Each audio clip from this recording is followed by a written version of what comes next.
اگر ہم یہ مان لیں، کوئی شخص یہ مان لے کہ ان کے دور میں جو غزوات ہوئے، جو جنگیں ہوئیں، جو ممالک فتح ہوئے وہ ہوئے، ان کی فرض کی خلافت ہی غلط تھی، تو ان کے سارے اقدامات غلط. فرض کیا کرنا ہے؟ یعنی مجھے تو یہ تعجب ہے کہ آپ فرض کریں ان کی خلافت ہی غلط تھی. یعنی ایک شیعہ کے لیے اس چیز کے اندر کوئی شک و شبہ ہو سکتا ہے کہ وہ یہ کہے کہ ہم فرض کر لیتے ہیں وہ بکر عمر عثمان کی خلافت ہی غلط ہے.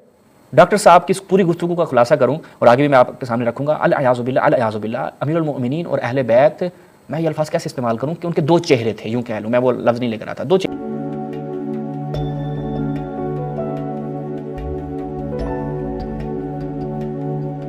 اعوذ باللہ من الشیطان الرجیم، بسم اللہ الرحمن الرحیم. تمام ناظرین کی خدمت میں السلام علیکم ورحمۃ اللہ. ناظرین چلتے ہیں، ایک چینل ہے جناب شمس الدین شیگری صاحب کا. یہ اس چینل کو اگر آپ ایک دفعہ وزٹ کریں تو یہاں پر آپ کو ایسی شخصیات کے انٹرویوز ملیں گے کہ جو شخصیات اپنے ہی مذہب میں متروک سمجھی جاتی ہیں اور ان کا کوئی مقام نہیں ہوتا یا ان کا کوئی مشخص طور پر مذہب نہیں ہوتا.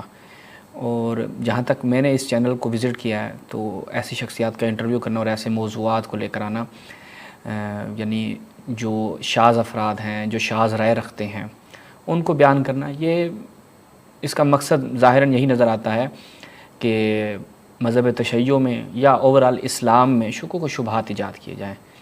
اور میں نے دیکھا ہے کہ ایسی شخصیات کا انٹرویو کیا جاتا ہے. کبھی تشیع کی برجستہ شخصیت کے ساتھ یہ نہیں بیٹھتے جو واقعاً تشیع کا چہرہ ہوں، ان کے ساتھ گفتگو کی ہو، ایسا دیکھنے کو نہیں ملا.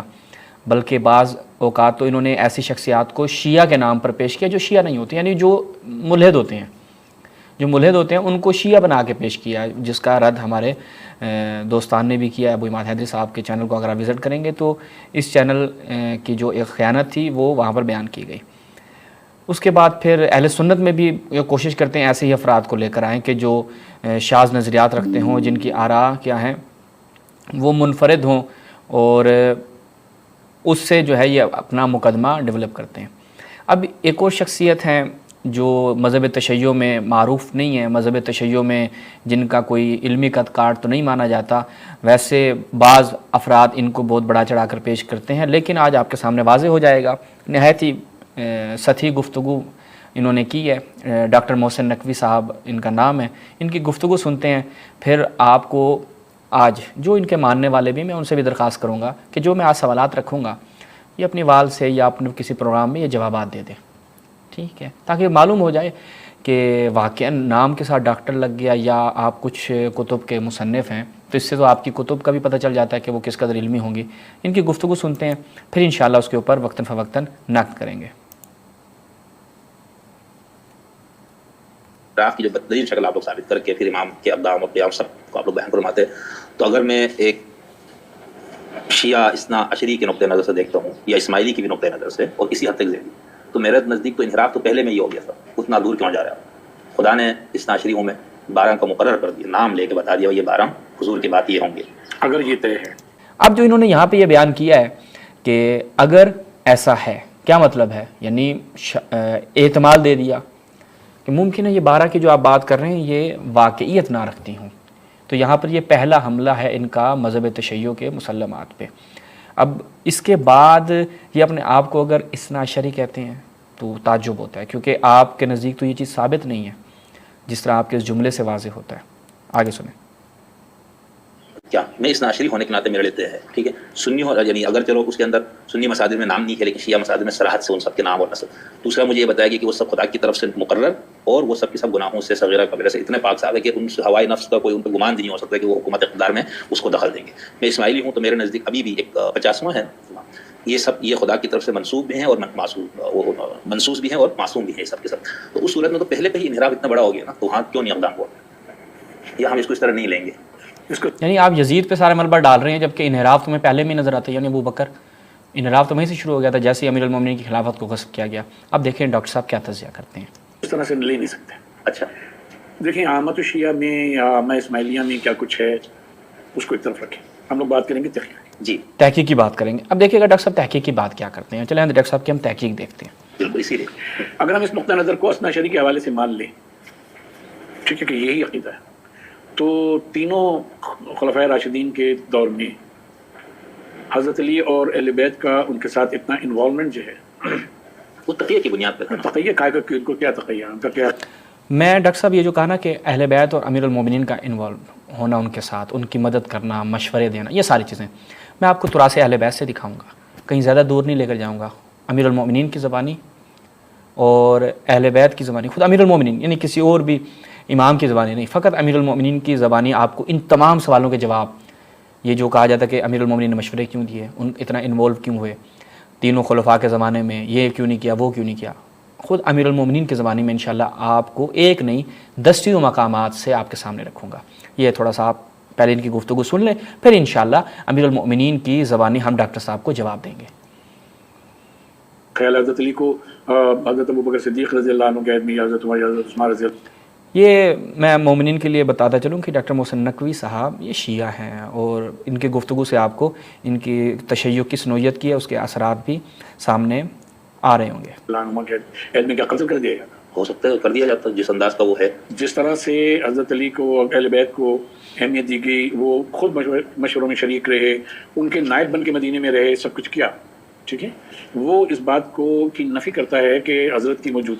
اب یہ تو ہمیں ڈاکٹر صاحب دکھائیں گے کہ نائب بن کر مدینے میں رہے، یہ تو ہمیں اب تحقیقی طور پہ ڈاکٹر صاحب ہمارے لیے ثابت کریں گے نا، یا کوئی ان کا ماننے والا، ان کا شاگرد، نام نہاد کوئی شاگرد اگر ہے تو وہ ہمارے لیے ثابت کرے گا کہ نائب بن کر مدینہ میں رہے تھے۔ اب یہ ہمارے لیے ثابت کریں گے تاریخ سے، تاریخی مسلمات سے، تحقیقی طور پہ، جو کہ انہوں نے ہم تحقیقی طور پہ گفتگو کر رہے ہیں۔ خیر ابھی ہم اس سے غض نظر کرتے ہوئے آگے چلتے ہیں۔ کی جو ہے وہ بنیادی طور کے اوپر احکام شریعہ سے انحراف کو فرض کیے کہ اگر کوئی اول تو نیت پہ بات نہیں کرتے، اگر فرض کیے کہ کہیں سے انحراف کا اندیشہ بھی تھا، ہاں انحراف کا اگر فرض کر لیتے اندیشہ تھا ان خلفاء کے زمانے میں، یعنی ایک یہاں پر بھی احتمال دے دیا۔ چلیں جی آگے چلتے ہیں۔ تو حضرت کی موجودگی اس انحراف کی خواہش کے مقابلے میں بھی سد دلا۔ نہیں تو کچھ چیزیں تو ثابت ہے نا، میں نے آپ کو جو مثالیں دی، مؤلفۃ القلوب والا، طلاق ثلاثہ والا۔ اچھا، حضرت علی علیہ السلام نے اپنے دور میں مؤلفۃ القلوب کی شک کو بحال کر دیا۔ چلیں ہم اس مؤلفہ قلوب کی شک کو چھوڑ کر، باقی ساری چیزوں کو چھوڑ کر، ایک چیز کو جو خود امیر المومنین سے ہمیں روایات ملتی ہیں، الکافی میں، وسائل الشیعہ میں بھی اس کو نقل کیا گیا، مختلف متن کے ساتھ یہ ہمیں روایت ملتی ہے کہ امیر المومنین نے اپنے زمانے میں جب ان بدعات کو ختم کرنا چاہا، میں ڈاکٹر صاحب آپ تاریخی طور پر تحقیقی بات کرنا چاہ رہے ہیں نا، تو میں آپ سے تھوڑا سا تاریخی طور پر، تحقیقی طور پر آپ سے کچھ طالب علمانہ عرض کرنا چاہتا ہوں۔ آپ یہ بتائیں کہ امیر المومنین کا جب زمانہ آتا ہے، کون لوگ ہوتے ہیں کہ جو امیر المومنین کی بیعت کرنے کے لیے آتے ہیں؟ کتنے افراد اس وقت ہوتے ہیں کہ جو امیر المومنین کو امام اس انداز سے مانتے ہیں کہ فرض اللہ ہو، جیسے امام نے فرمایا نا کہ یہ وہ افراد ہیں کہ جانتے ہیں کہ فرض اللہ طاعتی، کہ اللہ تعالیٰ نے میری اطاعت کو فرض کیا ہے، یا جو میری معرفت رکھتے ہوں۔ یہ میں الکافی سے ماخوذ عبارت پڑھ رہا ہوں، آپ متوجہ ہیں اس عبارت کی طرف۔ تو وہ کون لوگ تھے؟ خود ہم اس عبارت سے بھی قطع نظر جنگ جمل، جنگ صفین، وہ جتنے بھی امیر المومنین کے ساتھ افراد تھے، کیا وہ سارے آپ مجھے یہ تاریخی طور پر ثابت کر سکتے ہیں میرے لیے، مجھے ایک طالب علم کے لیے آپ یہ ثابت کر سکتے ہیں کہ وہ سارے وہ افراد تھے کہ جو ابو بکر، عمر، عثمان کو خلیفہ نہیں مانتے تھے؟ آپ خود فرق کی کتابیں اٹھا کے دیکھ لیں، یعنی فرق کی کتابیں اٹھا کے دیکھ لیں جہاں پر فرقوں کو ڈیوائڈ کیا گیا ہے، وہاں پر بھی آپ کو یہ مل جائے گا۔ اس کے علاوہ آپ تاریخ کی جتنی کتابیں آپ اٹھائیں گے نا، آپ خود تاریخ سے آشنا ہیں، تو میرے لیے واضح کیجئے کہ کیا امیر المومنین کی بیعت کرنے والے وہ تمام افراد وہ تھے کہ جو امیر المومنین کو منصوص مانتے تھے، معصوم مانتے تھے؟ وہ تھے؟ نہیں، بڑی محدود تعداد تھی، حتیٰ ہمارے رجال کشی وغیرہ میں تو تعداد 50 کے قریب بتلائی گئی ہے، اور پھر اس میں آہستہ آہستہ تشیع میں اضافہ ہوتا ہے، اور پھر بھی اس قدر تعداد نہیں ہوتی کہ امیر المومنین ایسے اقدامات کرتے کہ جس سے امت مسلمہ کا جو ہے وہ ان چیزوں کے اوپر کہ جو ان کو متوجہ کیا جاتا ہے کہ یہ بدعتیں تھیں، ہاں ابلاغ کیا ہے، آپ کہتے ہیں امپلیمنٹ، کہ امیر المومنین وہاں پر اپلائی کرتے ان چیزوں کو، وہ تو ان کی آوازیں نکل آئیں، واہ عمرہ کی آوازیں نکل آئیں کہ عمر کی سنت ہے۔ تو یہ وہی افراد تھے کہ جنہوں نے کیا کیا، ابو بکر، عمر، عثمان کی بیعت کی تھی، اس کے بعد امیر المومنین کی بیعت کی ہے۔ اب آپ اس کو دلیل بنا رہے ہیں، اس کو آپ تحقیقی چیز کہیں گے کہ یہ نہیں ہوا، تو اس کا مطلب ہے وہ عمل ٹھیک تھا۔ ابھی میں اگر آپ کو امیر المومنین کی زبانی ہی بتلا دوں کہ امیر المومنین نے ان اعمال کو کنڈیم کیا ہے، ان کی مذمت کی ہے، اگر ڈاکٹر صاحب کی اس پوری گفتگو کا خلاصہ کروں اور آگے بھی میں آپ کے سامنے رکھوں گا، العیاذ باللہ امیر المومنین اور اہل بیت، میں یہ الفاظ کیسے استعمال کروں کہ ان کے دو چہرے تھے، یوں کہہ لوں، میں وہ لفظ نہیں لے کر آتا، دو چہرے تھے۔ ایک یہ تھا کہ پہلے تو ان کے ساتھ رہے، ماشاءاللہ ان کی مدد کرتے رہے، جیسے ڈاکٹر صاحب نے کہا نائب بھی بن کرے، سب کچھ کرا. جیسے ہی وہ اس دنیا سے جاتے ہیں اور منصب آتا ہے تو کہتے ہیں دیکھو انہوں نے بڑی بدعمالیاں کی ہیں، انہوں نے یہ کیا، انہوں نے وہ کیا. یہ کیا ہے؟ یہ اہل بیت کے ساتھ آپ جو چیز منسوب کر رہے ہیں یہ میرے خیال میں گستاخی ہے. یہ تاریخ کو مس کر کر پیش کرنا اور اپنا ایک خاص نظریہ پیش کرنے کے لیے اہل بیت کے مقام و منزلت کو مخدوش کرنا، یہ واضح ہوتا ہے آپ کی گفتگو سے. آگے سنیں آگے کیا ڈاکٹر صاحب تحقیق کی گفتگو کرتے ہیں. جی میرے ہم آپ کو بتاتے ہیں، ہم نے فہم اسلام کی جدید خطوط میں اس کو لکھا ہے. اللہ جو ہے نا وہ کیا کریں، بچائے آپ کی ان کتب سے کہ جو آپ کی زبان سے ابھی تحقیقی چیزیں جھلک رہی ہیں وہ آپ کی کتاب میں لوگوں کو کس قدر گمراہ کریں گے. حضرت علی علیہ السلام کا جو خط ہے اس میں جہاں آپ زکوٰۃ کے مصارف بتا رہے ہیں اور کر رہے ہیں عثمان بن حنیف کو اور مالک اشتر کو اور ایک دو کو، تو اس میں آپ نے مؤلفۃ القلوب کا ذکر نہیں کیا. یہ تو ثانی کی سنت کو پھر آپ نے جاری رکھا. انسانی کی سنت ہے نہیں. دیکھیے قرآن میں تو موجود ہے وہ اللہ تعالیٰ. بنیادی طور کے اوپر یہ کہ قرآن میں یہ ہے کہ ان سب کو ایک ساتھ دینا ہے. نہیں جہاں جہاں پر آپ کو لگے کہ یتامہ ہے، کہیں مساکین ہے، ابن سبیل ہے، کہیں پر تعلیف قلم کبھی کہیں یہ ہے کہ ان سب میں دینا جو ہے وہ زکوٰۃ آپ کی بنتی ہے 10,000. سب کو الگ الگ دینا ضروری نہیں، کسی کو دے دیا. جس کو آپ نے زیادہ ضروری سمجھا اس کو دے دیا ہے نا. آپ اس میں ترجیح دیتے ہیں. آپ کے اس میں یہ کہ یتیم ہے، ایک آپ کے گھرانے سے باہر یتیم ہے، ایک گھرانے کے اندر یتیم ہے، اور دونوں مستحق ہیں. تو شریعت کیا مطالبہ کرتی ہے آپ سے کہ آپ اپنے عزیز کو دیں، باہر والے کو نہ دیں. ایسے ہی نا، اول خواہش آدھا خواہش.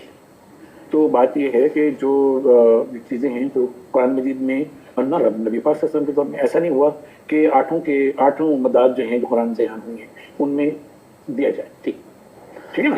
اچھا اب یہ نہیں ہوا تو جہاں ہم ضروری سمجھتے ہیں وہاں دیتے ہیں، جہاں ہم اپنی کے مطابق نہیں دیتے. تو مؤلفۃ القلوب کے بارے میں یہ کہ اب ان کو دینے کی ضرورت نہیں ہے، یہ حضرت عمر رضی اللہ عنہ کا وہ تھا کہ اب ان کو دینے کی ضرورت نہیں ہے. ٹھیک ہے، کیونکہ اس لیے دیتے ہیں. صحیح. ٹھیک ہے کہ ایک بوڑھا اہل یہود سے ایک بوڑھا بھیک مانگ رہا تھا کہ اس کا بیت المال سے وظیفہ مقرر کرو. آگے چلتے ہیں. بھیک مانگنے بھی نہیں چھوڑ سکتے. اگر ہم فکری طور پہ پیراڈائم یہ بنا لیں گے نا کہ یہ اہل بیت کا مکتب ہے اور یہ حضرات صحابہ کا ہے اور جو عامہ کرتے ہیں اس کے خلاف کرنا ہے، تو پھر تو ہر چیز پہ نکتہ چینی ہوگی، ہر چیز کے پر ہوگا. بات یہ ہے کہ خلفائے راشدین کا جو دور ہے اس میں جیسے ہم نے اپنی اس کتاب میں واقع کربلا کا تاریخی پس منظر اس میں بھی لکھا ہے، اور وہ جو دوسری کتاب ہے ہماری اس میں بھی تاریخی اور فکری فکری میں ہم نے اس میں یہ وہ بات کی ہے بنیادی طور کے اوپر کہ کیا جو مال غنیمت آتا تھا، جو کنیزیں آتی تھیں وہ تھا، اس میں کیا حضرات اہل بیت کا حصہ نہیں ہوتا تھا؟ وہ اپنے حصہ نہیں وصول کرتے تھے. اگر ہم یہ مان لیں، کوئی شخص یہ مان لے کہ ان کے دور میں جو غزوات ہوئے، جو اپنی جنگیں ہوئیں، جو ممالک فتح ہوئے وہ ہوئے، ان کی فرض کی خلافت ہی غلط تھی، تو ان کے سارے اقدامات غلط. فرض کیا کرنا ہے؟ یعنی مجھے تو یہ تعجب ہے کہ آپ فرض کریں ان کی خلافت ہی غلط تھی. یعنی ایک شیعہ کے لیے اس چیز کے اندر کوئی شک و شبہ ہو سکتا ہے کہ وہ یہ کہے کہ ہم فرض کر لیتے ہیں وہ بکر عمر عثمان کی خلافت ہی غلط تھی. یعنی یہ جملہ خود آپ ان موصوف کی زبانی سن رہے ہیں تو اب آپ اس کے بعد کہیں کہ آپ ایز اے شیعہ کہاں پہ سٹینڈ کرتے ہیں کہ فرض کر لیں ان کی خلافت غلط تھی. اب یہاں پر یہ کیا تاثر دینا چاہ رہے ہیں کہ جناب وہ اموال کا لینا، دیکھیں وہ تو اہل حق تھا. یعنی خود روایات ہیں ہمارے ہاں کہ جو جوائز ملتے تھے یا جو مال ملتا تھا وہ ان کا حق تھا. ہاں حق اب ان کے طریق سے پہنچ رہا ہے، اس سے یہ نہیں کہ وہ بھی حق ہیں. یعنی یہ کوئی آپس میں ملازمہ نہیں بنتا اس چیز کا. مجھے تو نہیں معلوم کہ یہ کہاں کی اینٹ کہیں کا روڑا بھانوتی نے کنبہ جوڑا ایک جو ہے وہ مکان تعمیر کر رہے ہیں کہ جس میں خلافت راشدہ کی دیواریں چاروں برابر ہیں کہ جی، اور چاروں میں توازن پایا جاتا ہے، اس میں کسی قسم کا ان تین دیواروں میں کوئی انحراف نہیں ہے. یعنی یہ ایک ایسا نقشہ کھینچنے کی کوشش کر رہے ہیں کہ جو نہ تاریخ سے منسجم ہوتا ہے، نہ مسلمات تاریخ سے منسجم ہوتا ہے، نہ مکتب تشیع کے نظریات کے ساتھ وہ میچ کرتا ہے. آگے سنیں. تو اس غلط اقدام کے اس میں جو پروڈیوس آپ کو حاصل ہو رہا ہے وہ تو آپ ایکسیپٹ کر رہے ہیں. یہ تو اس کی وجہ سے جو ہم اب یہ تو یعنی شیعہ سنی کے ہاں واضح ہے. حتیٰ صحابہ جو ہے وہ حجاج ابن یوسف جیسے، مثلا خود عبداللہ ابن عمر مختار ثقفی سے جوائز قبول کرتا تھا. امام حسن امام حسین علیہ السلام معاویہ سے جوائز اور مال جو ہے وہ قبول کرتے تھے. اس سے آپ معاویہ کا کیا کہیں گے؟ حجاج ابن یوسف کے بارے میں کیا کہیں گے؟ میرا سوال ہے. جیسے میں نے کہا تھا نا میں کچھ سوالات رکھوں گا. تو اب حجاج ابن یوسف یا دوسری طرف آ جائیں آپ، خود قرب الاسناد وغیرہ میں روایات ہیں کہ معاویہ کے جوائز جو ہے وہ قبول کرتے تھے امام حسن و امام حسین. تو آپ معاویہ کی حکومت کو ابھی تو خلافت راشدہ کو ایک سائڈ پہ رکھ دیں نا, یہاں پر آ جائیں, تو آپ یہ حل کریں گے تو وہ خلافت راشدہ والا بھی واضح ہو جائے گا. تو یہ میرا سوال تھا. یہ انشاءاللہ کبھی آپ ان شیخری صاحب کے ساتھ دوبارہ بیٹھے تو ہمارے سوالات آپ کے سامنے رکھے جائیں اور دیکھیں کہ آپ کیا جواب دیتے ہیں. کا سہارا لیتا ہوں اس کو صحیح فقیہ کیسے؟ فقیہ کی کوئی وہ نہیں تھی. امام حسن اور امام حسین علیہ السلام نے تینوں خلفائے راشدین کے عہد میں جنگوں میں خود حصہ لیا. یہ تاریخی طور پر سب سے بڑا جھوٹ, تاریخی طور پر سب سے بڑا جھوٹ میں اس لیے کہہ رہا ہوں چونکہ اصالتاً اور حقیقتاً یہ جھوٹ ہے. اب یہ جو بیان کر رہے ہیں, ویسے کہا کہ ہم تحقیقی طور پہ بات کریں گے, لیکن ڈاکٹر صاحب میرے لیے آپ یہ ثابت کر سکتے ہیں کہ کسی ایک معتبر روایت میں یا تشیع نے, آپ مجھے تشیع کے کوئی 4-5 عالم ان کا تذکرہ کر دیں کہ انہوں نے اس چیز کو اون کیا ہے اور بتلایا کہ خلفاء کے زمانے میں, آگے بیان کریں گے نہیں کہ ابو بکر عمر کے زمانے میں تو نہیں, عثمان کے زمانے میں, حتیٰ کہ وہ تو بدتر, عثمان کے ساتھ تو امیر المومنین کے اختلافات شدید تر تھے. خود امیر المومنین کا ابن تیمیہ جیسے ناصبی نے اس چیز کو قبول کیا کہ کیونکہ تاریخی طور پر یہ چیز ثابت ہے, اس سے آپ فرار اختیار نہیں کر سکتے کہ ان خلفاء کے زمانے میں کسی جنگ میں شرکت نہیں کی. اس کا آپ کیا جواب دیں گے, اس کا کیا جواز پیش کریں گے آپ کہ کسی جنگ میں شرکت نہیں کی, جبکہ رسول اللہ کے زمانے میں تمام جنگوں میں امیر المومنین نظر آتے ہیں. البتہ جہاں پر رسول اللہ نہیں جاتے دیگر صاحب کو بھیجتے ہیں. ایسی کوئی جنگ نہیں تھی کہ امیر المومنین کو بھیجا, رسول نہیں گئے اور امیر المومنین کسی اور کی فرمانروائی میں انہوں نے جنگ کی ہو, ایسا بھی ہمیں کوئی تاریخ میں نہیں ملتا. لیکن ابو بکر عمر عثمان کے زمانے میں امیر المومنین یہ شیر خدا کسی جنگ میں شرکت نہیں کرتے. اس کا آپ کے پاس کیا جواب ہے, وہ انشاءاللہ آپ عنایت کریں گے.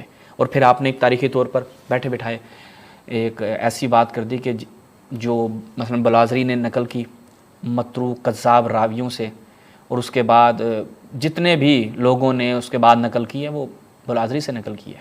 میں اس کے اوپر الگ سے میرے چینل پہ آپ وزٹ کریں, میں جواب دے چکا ہوں. ناصبی فہد حارث جیسے جو یزید کا دفاع کرتے ہیں, ان لوگوں نے اس طرح کی روایات کو اپنی کتابوں میں نقل کیا ہے کہ حسنین علیہ السلام جو ہیں وہ خلفاء کے زمانے میں جنگوں میں شرکت کی. آگے چلیں, یعنی یہ تحقیقی بات ہے ان کی. یہ ڈاکٹر صاحب ہیں اور یہ ان کی کتابیں ہیں اور یہ ان کی تحقیقات کی حالت ہے. تعجب ہوتا ہے بھائی. ٹھیک ہے, حضرت عمر کے عہد تک تو نہیں کیونکہ عمر کم تھی. اس کے بعد جو ہے وہ حضرت عمر کے عہد میں بھی گئے ہیں ساتھ, حضرت عثمان کے عہد میں بھی گئے ہیں, حضرت علی کے عہد میں تو اگر باپ نہ ان کو لیں کہ باپ کی ایسے سے نہیں, بلکہ جنگ صفین خلیفہ وقت کے خلاف جنگیں ہوئی ہیں, جمل ہوئی ہے, دونوں میں امام حسن. تو خلفاء کے عہد میں نے جنگوں میں حصہ لیا ہے اپنی ایج کے لحاظ سے, اور پھر جو مال غنیمت آیا ہے یا وہ یعنی یہ ڈاکٹر صاحب نے سیدھا کیا ہے جی, بلنڈر مارا ہے کہ جی حصہ لیا ہے. میں اس پہ اب مزید کیا گفتگو کروں گا جب آپ اس سرے سے ایسی چیز کی جو تاریخی طور پر ثابت نہ ہو اور بیٹھ کر اتنے دھڑلے سے بول دیں, اس کے بعد کیا کہا جائے آپ کو, اور آپ کی تحقیقات کہاں پہ سٹینڈ کرتی ہیں, کیا بیان کیا جائے. تو اس نے بھی اپنا اس میں حصہ لیا ہے. حضرت علی علیہ السلام کے 16 اوقاف تھے, تقیہ میں تھے سارے مدینہ کے.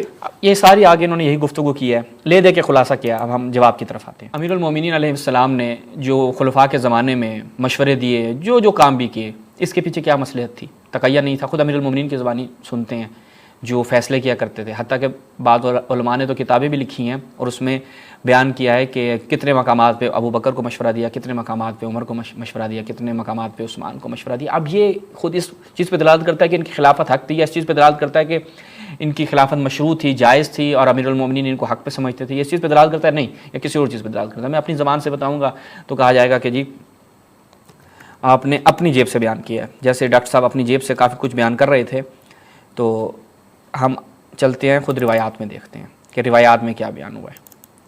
سب سے پہلے ہم چلتے ہیں الکافی کی جانب. وہاں پر ایک بڑی زبردست روایت ہے, یہ ملاحظہ کیجئے. الفرو من الکافی, یہاں پر جس نے زنا کیا یا چوری کی یا شراب پی بے جہالت, وہ نہیں جانتا تھا کہ کیا یہ چیز حرام ہے, اس کے حوالے سے روایت بیان کرتے ہیں. چوتھی روایت ہے, اس میں ان ابی عبداللہ علیہ السلام, کیا ہے جی, لقد قضا امیر المومنین صلوات اللہ علیہ, امیر المومنین نے جو فیصلہ کیا, کہا کہ سب سے پہلا فیصلہ, وقانت اول قضیہ قضا بها بعد رسول اللہ ذالک, یعنی یہ جو سب سے پہلا فیصلہ تھا کہ جو رسول اللہ کی رحلت کے بعد امیر المومنین نے فرمایا, وہ کیا ہے جی, کہ جب رسول اللہ المقوبدہ رسول اللہ صلی اللہ علیہ وسلم, جب رسول اللہ کی دنیا سے وفات ہو جاتی ہے تو ایک شخص کو لایا جاتا ہے ابو بکر کے پاس, اور کہا جاتا ہے کہ اس نے شراب پی ہے. یہ میں پہلے بھی بیان کر چکا ہوں، جو ناظرین مسلسل ہمیں سنتے ہیں، میں اس حوالے سے پہلے بھی بیان کر چکا ہوں، لیکن اب ڈاکٹر صاحب کے لیے دوبارہ بیان کر رہے ہیں، اس کے بعد ہم انشاءاللہ جدید مطالبہ آپ کے لیے بیان کریں گے۔ لیکن یہ روایت بہت اہم ہے، یعنی یہ میرے خیال میں ڈاکٹر صاحب کی اس 15-16 منٹ کی ساری گفتگو کا جواب ہے یہ ایک روایت۔ تو اس نے شراب پی ہے، خلاصہ میں عرض کرتا ہوں، شراب پی ہے، اس نے کہا میں نہیں جانتا تھا، پھر وہ تو اس کے لیے فیصلہ بیان کر دیتا ہے ابو بکر، لیکن وہ کہتا ہے میں نہیں جانتا تھا۔ اب یہاں پر مشکل ہو جاتی ہے، ابو بکر عمر کی طرف دیکھتا ہے کیا کرنا ہے، تو اس نے کہا کہ معدلہ و ابو الحسن لہا، یہ بڑی مشکل چیز ہے اور ابو الحسن امام علی علیہ السلام جو ہیں وہ یہ مشکل حل کریں گے۔ ابو بکر نے کہا اچھا جاؤ، کہا کہ ہم ایسا نہیں بلکہ چلتے ہیں۔ تو سلمان فارسی ساتھ ہوئے، انہوں نے آ کر پورا قصہ بیان کیا، تو امام علیہ السلام نے ابو بکر سے کہا کہ ایسا کرو اس کے محلے میں بھیجو، وہاں سے پتہ چلو کہ کسی نے اس کے اوپر آیت تحریم جو ہے، یعنی جس سے یہ پتہ چلے کہ شراب حرام ہو چکی ہے، کس نے اس کے لیے تلاوت کی ہے یا نہیں کی۔ وہ جب جاتا ہے بندہ وہاں سے پتہ کرتا ہے کہ نہیں جی اس کے لیے نہیں ہوئی، تو اس کو وہاں پر چھوڑ دیا جاتا ہے چونکہ وہ نہیں جانتا تھا۔ اب یہاں پر دیکھیے گا، فقال سلمان لعلی، جناب سلمان فارسی امیر المومنین، لقد ارشدتہم فقالا، یعنی آپ نے ان کی رہنمائی کی ہے۔ یہ کیا کیا؟ آپ ان کو کیا درست سمجھتے ہیں؟ یعنی آپ نے جو ان کی رہنمائی کی، ابو بکر کی رہنمائی کی ہے، اس کا مطلب ہے کہ آپ ان کو درست سمجھتے ہیں۔ یعنی فوراً ایک بندے کے ذہن میں یہ سوال آئے گا، تو امیر المومنین نے کیا فرمایا؟ امیر المومنین نے فرمایا میں چاہتا ہوں انما اردت ان اجدد تاکید هذه الآیہ فی و فیہم، کہ میں چاہتا ہوں کہ میں تجدید کروں اس آیت کی کہ جو اپنے اور ان کے درمیان، کون سی؟ کہ افمن یہدی الی الحق احق ان یتبع، کہ جو شخص حق کی طرف ہدایت کرتا ہے وہ زیادہ سزاوار ہے کہ اس کی اتباع کی جائے، یا جو خود ہدایت کا محتاج ہے اس کی اتباع کی جائے؟ دونوں میں سے کون اتباع کا سزاوار ہے؟ اتباع کے لائق کون ہے؟ میں لوگوں کو یہ بتا رہا ہوں، امیر المومنین کہہ رہے ہیں میں تاکید کر رہا ہوں، تجدید کر رہا ہوں اس آیت کی کہ کون اتباع کا حقدار ہے۔ یعنی یہ شخص جس کو تم نے اپنے لیے مطاع قرار دیا ہے، اس کی اطاعت کر رہے ہو، کہ جو خود ابھی ہدایت کا محتاج ہے، یا وہ جو ہدایت کرتا ہے جو ہادی ہے، دونوں میں سے کون ہدایت کا زیادہ ہدایت کرنے کا زیادہ سزاوار ہے؟ کس کی اتباع کی جائے؟ کون زیادہ حق پر ہے کہ جو ہدایت کرتا ہے یا جو ہدایت لیتا ہے؟ امیر المومنین نے خود وجہ بیان کر دی۔ تو یہ ایک روایت تھی۔ اب جیسا کہ میں نے عرض کیا، ہم کسی اور کتاب کی طرف نہیں جاتے، نہج البلاغہ کی طرف چلتے ہیں۔ یہاں پر ہم تفصیل سے دیکھتے ہیں کہ امیر المومنین نے مختلف مقامات پہ، ایک نہیں، جس نے بھی نہج البلاغہ کا محکوم مطالعہ کیا ہو تو اس کے لیے یہ چیز واضح ہو جائے گی۔ پہلے خطبہ شکشکی ہے، یہاں پہ دیکھیں امیر المومنین کیا بیان کر رہے ہیں۔ خدا کی قسم یہ خطبہ ہے کہ جس کو ہمارے تمام علماء نے قبول کیا، حتیٰ کہ عاصم محسنی صاحب جیسی شخصیت کہ جو علم رجال میں بہت ہی سخت نظریات کے مالک ہیں، انہوں نے بھی اس کو قبول کیا۔ پیران خلافت پہن لی، حالانکہ وہ میرے بارے میں اچھی طرح جانتا تھا کہ میرا خلافت میں وہی مقام ہے جو چکی کے اندر اس کی کیلی کا ہوتا ہے، اس کے باوجود میں نے خلافت کے آگے پردہ لٹکا دیا اور اس سے پہلے تو ہی کر لی۔ اب یہ امیر المومنین، میں نے کہا تھا ڈاکٹر صاحب کو جواب امیر المومنین کی زبانی، تقیہ تھا یا نہیں تھا یا کیا تھا، اور سوچنا شروع کیا کہ اپنے کٹے ہوئے ہاتھوں سے حملہ کروں۔ کٹے ہوئے ہاتھوں سے کیا مطلب ہے؟ خود امیر المومنین آگے بعض خطبات میں فرماتے ہیں کہ میرے ساتھ میرے اہل بیت کے علاوہ کوئی نہیں تھا، یا اس سے بھیانک تیرگی پر صبر کر لوں۔ بھیانک تیرگی کیا تھی؟ یعنی یہ جو میرے سامنے میرا حق جو ہے وہ غصب کیا جا رہا ہے، جس میں سیدھا سیدھا بالکل ضعیف اور بچہ بوڑھا ہو جاتا ہے، اور مومن اس میں جدوجہد کرتا اپنے پروردگار کے پاس پہنچ جاتا ہے۔ مجھے اس اندھیر پر صبر ہی کرین عقل نظر آیا۔ یہ وہ کہہ رہے ہیں کہ امیر المومنین نے کیا کیا، کیوں نہیں کیا، کسی کو کہا مجھے صبر جو ہے وہ کرین عقل نظر آیا، لہٰذا میں نے صبر کیا، حالانکہ آنکھوں میں غبار و اندوں کی خلش تھی اور حلق میں غم و رنج کے پھندے لگے ہوئے تھے، میں اپنی میراث کو لوٹتے دیکھ رہا تھا۔ یعنی ان افراد جن کو آپ راشدین کہہ رہے ہیں، آپ ان کو خلفائے راشدین کہہ رہے ہیں، یعنی واقعاً ایک بندے کے اندر جرت ہونی چاہیے کہ اہل بیت کے فرامین کے مقابلے میں آگے کھڑا ہو جائے۔ اہل بیت نے جن افراد کی مذمت کی ہو، جن کی خلافت کو غصبی کہا ہو، کہ جن کو غاصب کہا ہو، اور جن کے حوالے سے اس قدر اہل بیت کی روایات میں مذمت ہو اور ہمارے اعتقادات میں ان سے اظہار برات ہو، اور ایک شخص ان کو رضی اللہ اور خلافت راشدہ، خلیفہ راشد وغیرہ وغیرہ، یعنی واقعاً اس کے بندے کے اندر جرت ہے، سر بہت جرت ہے۔ یہاں تک کہ پہلے نے اپنی راہ لی اور اپنے بعد خلافت ابن خطاب کو دے دی۔ تعجب ہے کہ وہ زندگی میں تو خلافت سے سبکدوش ہونا چاہتا تھا، لیکن اپنے مرنے کے بعد اس کی بنیاد دوسرے کے لیے استوار کر گیا۔ بے شک ان دونوں نے سختی کے ساتھ خلافت کے تھنوں کو آپس میں باڑ لیا۔ اس نے خلافت کو ایک سخت اور درست محل میں رکھ دیا، جس کے چرکے کاری تھے، جس کو چھو کر بھی درستی محسوس ہوتی تھی، جہاں بات میں ٹھوک کر کھانا اور پھر عذر کرنا۔ آگے دیکھیں کیا کہتی ہے، یہاں تک کہ دوسرا بھی اپنی راہ لگا اور خلافت کو ایک جماعت میں محدود کر گیا۔ مجھے بھی اس جماعت کا ایک فرد خیال کیا گیا، اے اللہ مجھے اس شورا سے کیا لگاؤ، یعنی یہاں پر جو لوگ کہتے ہیں نا کہ شورائی سمجھ سے امیر المومنین رد کر رہے ہیں اس کو. ان میں سب سے پہلے کے مقابلے ہی میں میرے استحقاق اور فضیلت میں کب شک تھا؟ یعنی جو پہلا تھا اس کی فضیلت میں میرا استحقاق تھا، میری فضیلت تھی اس کے اوپر، کب شک تھا؟ جو اب میں ان لوگوں میں بھی شامل کر لیا گیا ہوں، مگر میں نے یہ طریقہ اختیار کیا کہ جب وہ زمین کے نزدیک ہو کر پرواز کرنے لگے تو میں بھی ایسا ہی کرنے لگوں، اور جب وہ اونچے ہو کر اڑنے لگے تو میں بھی اسی طرح پرواز کروں. یعنی کیا مطلب؟ حتی الامکان کسی نہ کسی صورت سے نباہ کرتا رہوں، لوگوں کو اطلاع دیتا رہوں. ان میں سے کسی ایک شخص، یعنی امام کا کام یہی ہے، ان میں سے ایک شخص جو کینہ و عناد کی وجہ سے مجھ سے منحرف ہو گیا، دوسرا دمادی اور بعض ناگفتہ بے باتوں کی وجہ سے ادھر جھک گیا. عبد الرحمن بن عوف کی بات ہو رہی ہے.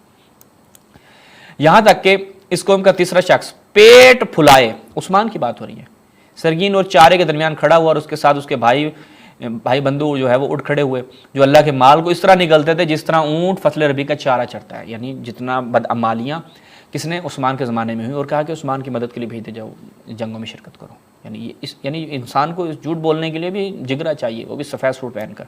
اور اس کی بدعمالیوں نے اس کا کام تمام کر دیا اور شکم پوری نے اس کے منہ کے بل گرا دیا. اس کے ساتھ جو ہوا امیر المومنین نے ایک جملے میں اس کی بدعمالیوں نے اس کا کام تمام کیا.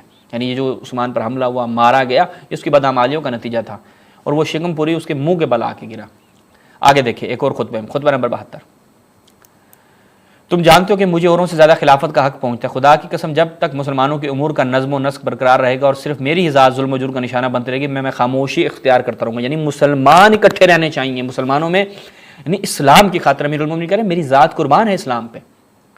یہ نہیں ہے کہ وہ درست ہیں، یہ نہیں ہے کہ ان کے اعمال درست ہیں یا ان کی بنیاد درست ہے، نہیں، تاکہ اس صبر پر اللہ سے اجر و ثواب طلب کروں اور اس زیب و زینت اور عیش کو ٹھکرا دو جس پر تم مارے مٹے ہو. یعنی جس طرح تم نے خلافت کو اپنے لیے انتخاب کیا اور کہا کہ یہ ہوائے نفس تمہارے اوپر غلبہ کر گئی اور تم نے اس کو جاہو جلال اور جناب یہ جاہو حشمت خلافت کی، جو آپ یہ کہہ لیں کہ جو ان کے اندر لالچ جاگ گئی تھی، اس کو تم نے اپنے لیے دنیا میں عزت اور فخر کا باعث سمجھا. امیر المومنین نے کہا میں اس کو ہی سمجھتا ہوں.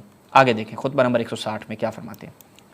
حضرت کے اصحاب میں سے ایک شخص نے سوال کیا، کیا وجہ ہے کہ لوگ آپ کو اس منصب سے الگ رکھا حالانکہ آپ اس کے زیادہ حقدار؟ تو آپ نے فرمایا اے برادر بنی اسد، تم بہت تنگ حوصلہ اور بے راہ ہو کر چل نکلے ہو. اس کے باوجود چونکہ ہماری تمہاری قرابت کا پاس و لحاظ ہے، تمہیں سوال کرنے کا حق بھی ہے، تو اب دریافت کیا تو جان لو. اس منصب پر خود اختیاری سے جم جانا، ان لوگوں کا خود اختیاری سے جم جانا، باوجود ہی کہ ہم نسب کے اعتبار سے بلند تھے، پیغمبر سے رشتہ قرابت بھی قوی تھا، ان کی یہ خود غرضی تھی جس میں کچھ لوگوں کے نفس اس پر مر مٹے تھے اور کچھ لوگوں کے نفسوں نے اس کی پرواہ تک نہ کی، اور فیصلہ کرنے والا اللہ ہے اور اس کی طرف بازگشت قیامت کے روز ہوگی. پھر آگے کیا بیان فرمایا ایک اور خطبے میں، اس امت میں کسی کو آل محمد پر قیاس نہیں کیا جا سکتا. جن لوگوں پر ان کے احسانات ہمیشہ جاری رہے اور وہ ان کے برابر نہیں ہو سکتے، وہ دین کی بنیاد اور یقین کے ستون ہیں. آگے بڑھ جانے والوں کو ان کی طرف پلٹ کر آنا ہے اور پیچھے رہ جانے والے کو ان سے آ کر ملنا ہے. حق کے ولایت کی خصوصیات انہی کے لیے اور انہی کے بارے میں پیغمبر کی وصیت اور انہی کے لیے نبی کی وراثت ہے. اب یہ وقت وہ ہے کہ حق اپنے اہل کی طرف پلٹ آیا اور اپنی صحیح جگہ پر منتقل ہوا. پہلے حق اپنے اہل کی طرف نہیں تھا، ورنہ اہل افراد تھے. امیر المومنین نے واضح کر دیا، آپ ان کو راشد کہہ رہے ہیں، تعجب ہے. خطبہ نمبر 142 میں کیا فرماتے ہیں، کہا وہ لوگ کہ جو جھوٹ بولتے ہوئے اور ہم پر ستم روا رکھتے ہوئے یہ ادعا کرتے ہیں کہ وہ راسخون فی العلم ہے، نہ ہم، چونکہ اللہ نے ہم کو بلند کیا اور انہیں گرایا ہے اور ہمیں منصب امامت دیا اور انہیں محروم رکھا ہے. یعنی یہاں پر ظاہری خلافت مراد نہیں ہے، اور ہمیں منزل علم میں داخل کیا اور انہیں دور کر دیا. ہم ہی سے ہدایت کی طلب اور گمراہی کی تاریکیوں کو چھاڑنے کی خواہش کی جا سکتی ہے. بلا شبہ امام قریش میں سے ہی ہوں گے جو اسی قبیلے کی ایک شاخ بنی ہاشم کے کشتزار سے ابھریں گے. نہ امامت کسی اور کو زیب دیتی ہے اور نہ ان کے علاوہ کوئی اس کا اہل ہو سکتا ہے. آگے بڑھیں خطبہ نمبر 6 میں کیا فرمایا، خدا کی قسم جب سے اللہ نے اپنے رسول کو دنیا سے اٹھایا برابر دوسروں کو مجھ پر مقدم کیا گیا اور مجھے میرے حق سے محروم رکھا گیا. آگے دیکھیں خطبہ نمبر 170، خدایا میں قریش اور ان کے مددگاروں کے خلاف تجھ سے مدد چاہتا ہوں کیونکہ انہوں نے قطع رحمی کی اور میرے مرتبہ کی بلندی کو پس سمجھا اور اس خلافت پر جو کہ میرے لیے مخصوص تھی کیا کیا جی، میرے لیے مخصوص تھی ٹکرانے کے لیے ایکا کر لیا، یعنی چھیننے کے لیے ایکا کر لیا. پھر کہتے یہ ہے کہ حق تو یہی ہے کہ آپ اسے لیں اور یہ بھی حق ہے کہ آپ اسے دستبردار ہو جائیں. آگے دیکھیں مکتوب نمبر 62، یہ زبردست ہے، توجہ کیجیے گا.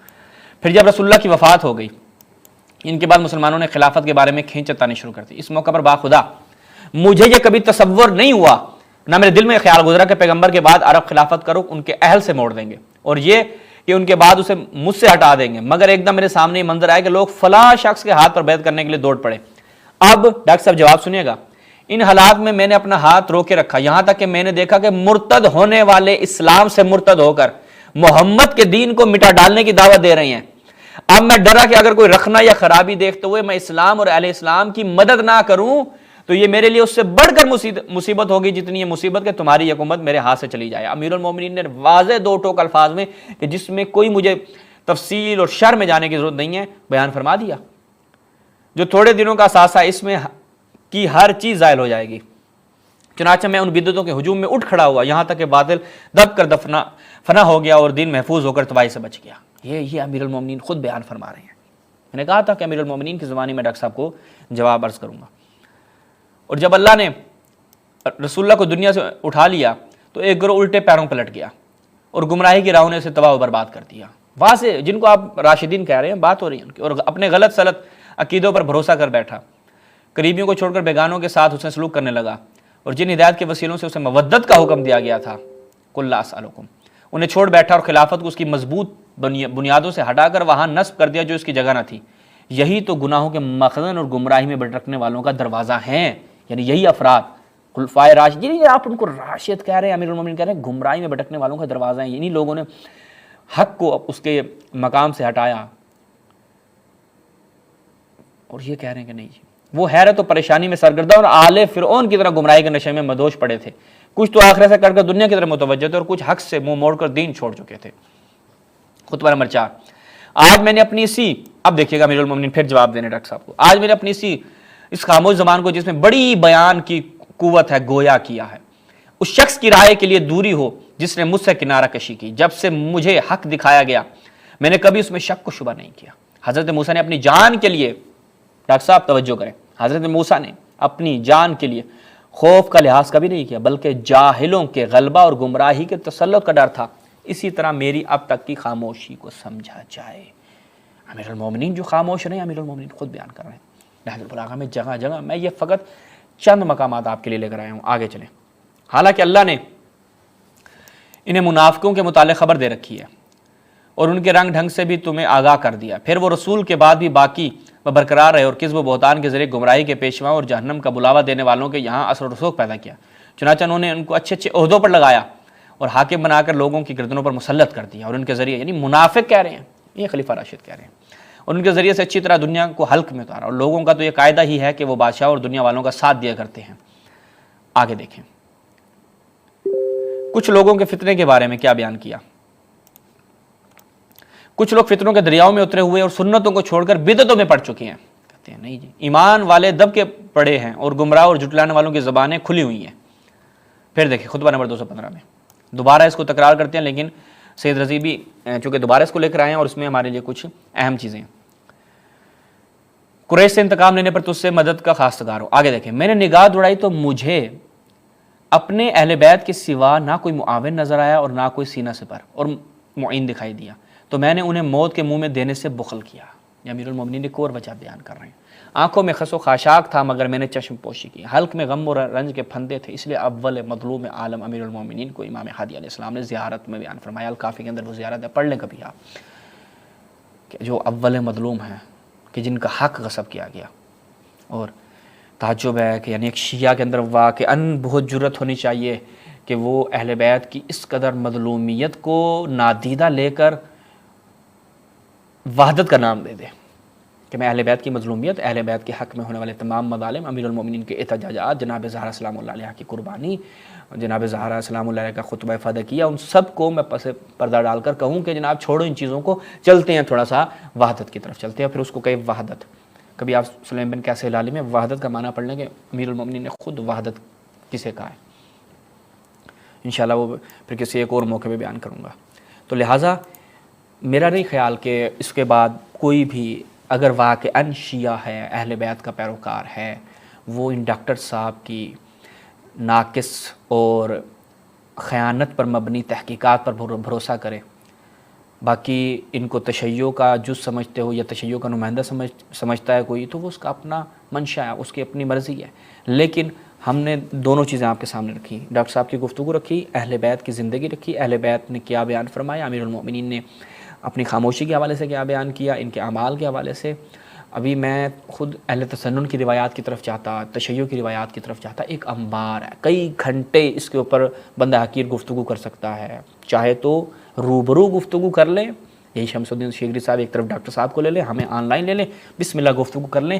تاریخ آپ نے پڑھ رکھی ہے تو بندہ حقیر بھی علوم حدیث کا اسٹوڈنٹ ہے، اگر آپ تاریخ کو جانتے ہیں، جتنی تاریخ آپ جانتے ہیں الحمدللہ شاید اس سے کئی بہتر تاریخ کو پڑھ رکھا ہے، اور جو گمراہ کن نظریات آپ کے ہیں انشاءاللہ ہم آگے بھی اس کا رد کریں گے، اور اہل بیت کی روایات سے کریں گے، عقلی دلائل سے کریں گے، اور جو مسلمات تاریخی ہیں اس سے کریں گے، اور معلوم ہوگا کہ آپ نے پک اینڈ چوز کیا ہے اور تاریخ کو توڑ مروڑ کے پیش کیا ہے۔ اسی کے ساتھ اجازت چاہتے ہیں، ہم نے چونکہ آخر میں دعوت دینی تھی تاکہ یہ نہ کہیں کہ بھئی آپ ایک کمرے میں بیٹھ کے گفتگو کر رہے ہیں، وہ وہاں پہ بیٹھ کے گفتگو کر رہے ہیں۔ دیکھیں ہم ہمیشہ گفتگو کے لیے آمادہ ہیں، ڈاکٹر صاحب جیسی شخصیت اگر گفتگو کے لیے آمادہ ہے اور وہ اپنی شان میں کوئی اس کو کمی نہیں سمجھتے کہ ہماری شان میں کمی آ جائے گی کہ ہم تو ڈاکٹر ہیں اور ہم ایک جوان طالب علم کے ساتھ کیا گفتگو کریں، تو یہ اب ان کی اپنی سوچ اور ان کا اپنا ظرف ہوگا، لیکن ہم ڈاکٹر صاحب کو، شیگری صاحب کو کہیں گے کہ ان کو ہمارے ساتھ